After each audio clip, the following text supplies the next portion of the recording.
Takbo tayo ng 16 kilometer. Long run na zone 2. Target natin ngayon, below 150 yung heart rate. All the way. Pero, ang bilis tumakit ng heart rate ko. 147, 148.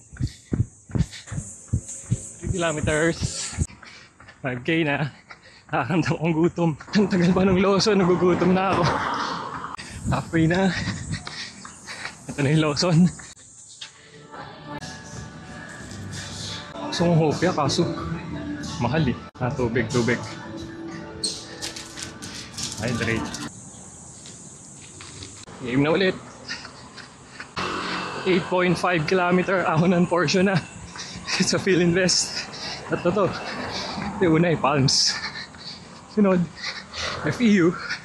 Yung isa, yung paradahan ng bus. Okay na lang. Next, FEU naman. 10K. Ito yung pinakamataas na ahon sa festival. Philinvest. Tsaga. 13K. 3K na lang. Last 1 kilometer. 16K done. Zone 2. Pero nung